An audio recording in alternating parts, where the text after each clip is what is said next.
لە ڕاستیە خۆی ژن کە خۆی کاندید ئەکا هەر ژنێک خۆی کاندید ئەکا بۆ پەرلەمان ئەبێ ئەوە بزانێت کە ئەو لەناو پرۆسەیەکی سیاسیایە و ئەسڵ ئەوەیە کە ئەو سەرەتا گۆش بوو بێت و پرچەک بوو بێت بە کۆمەڵەیەک بابەتی سیاسی و شارەزایی تەواوی هەبێت لە کای سیاسیە. لەبەر ئەوەی من زۆر جار ئەو قسەیەم کردووە پەرلەمان کۆلێژ یاخود پەیمانگانیە کە خەڵک فێر بکات و خەڵکی لێوە دەربچێ. پەرلەمان ئەو شوێنەیە کە ئەبێ خەڵکی شارەزای بۆ بچێ بۆ ئەوەی وەختێک ئەچێ ئامادە و پرچەک بێت بە زانیاری کە بتوانێت کاریگەری هەبێت لەسەر ئەو یاسایانی دەرئەچێ و بۆ خۆی خاوەنی فکرە و با بڵێن پرۆژە بێت بۆ ئەوەی کە لە پەرلەمانە دەنگی لەسەر بدرێت. بۆیە زۆر گرنگە جەماوەری من بۆیە تەرکیزیشم لەسەر ژنانە لەبەر ئەوەی ئەزانم چاوی کۆمەلگا زۆر لەسەر ژنەوە ئەزانم ئەو ژنانەی کە ئەچنە ناوکایە کۆمەڵ سیاسیەکانەوە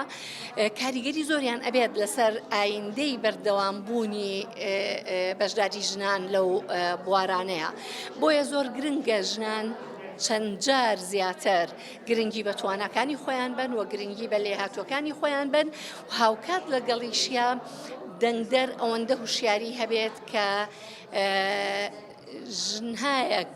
ژنێک هەڵبژێرێ و دەنگی خۆی باتێ کە بزانێت ئەم ژنە لە 4 ساڵە ئەتوانێت جێگەی متمانەی ئەو و جێگەی متمانەی هاوڕەگەزەکانی و دواتر جێگەی متمانەی تەواوی کۆمەلگا بێ بۆ بردنە پێشەوەی پرسی ئازادی ڕۆژنامەگەری، ئازادی ڕادەربڕین، یەکسانی جەندەری، عەدالەتی کۆمەڵایەتی کە ئەمە بە هۆشیاریەکی زۆر گەورەی سیاسی و کۆمەڵایەتی ئەکرێت. لە ڕاستیە من بۆ خۆم لە 2 هەڵبژاردننی ڕابردووە لەو بەرەیە بووم کە پێم وا بووە لەبەر ئەوەی دەنگمان بە هیچ شوێنێ نەئەگەیشت و هەڵبژاردن لە هەرێمی کوردستانە هەڵبژاردنێک بوو کە بە ئیرادەی یەکێتی و پارتی بەڕێوە ئەچوو و هیچ چاودێرێکیان لەسەر نەبوو و بەڕاستی لە سەر ئاستی خۆرهەڵاتی ناوەڕاست و عێراقیش گۆڕانکاریەکی ئەو تۆ لە ئارایانە بوو. بۆیە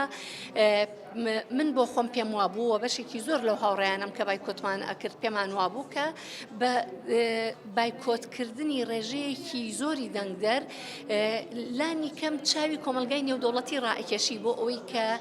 زۆرینەی خەڵکی هەرێمی کوردستان دژی ئەم دەسەڵاتن کە لە هەرێمی کوردستانە حکومڕانی ئەکەن. بەڵام ئێستا لەبەر ئەوەی یەکام لە کۆی خۆرهەڵاتی ناوەڕاست گۆڕانکاری گەورە بەڕێوەیە و سەرەتای گۆڕانکاریەکان دەستی پێکردووە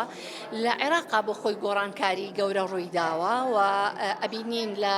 2 ساڵی ڕابردووە بڕیارەکانی دادگای فدرال چەنە کاریگەری هەبووە لەسەر هەرێمی کوردستان و لەسەر باشکردنی دۆخی گوزەرانی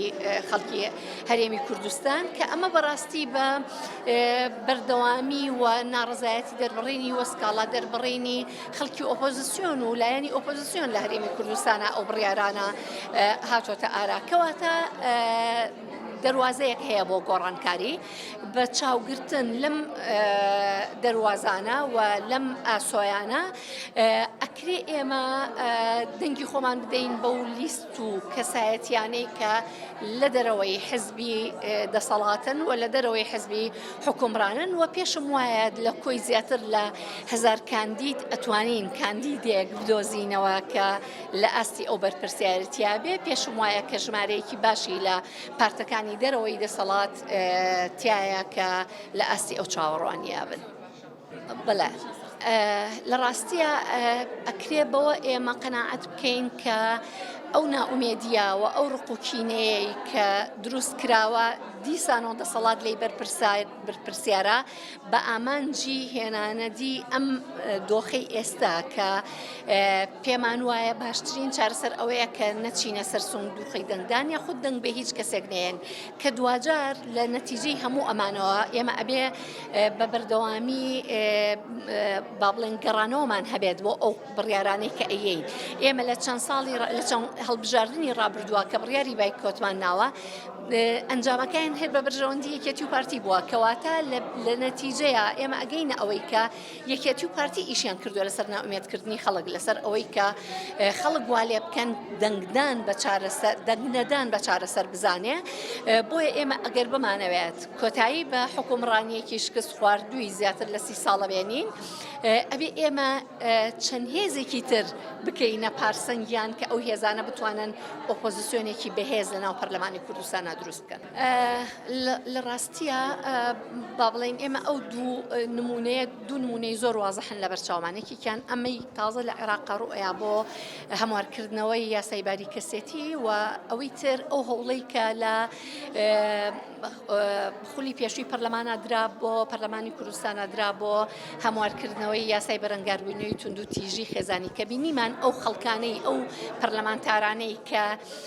داکۆکیان ئەکرد لە هەموارکردنەکە و ئەیانویست هەمواریکەن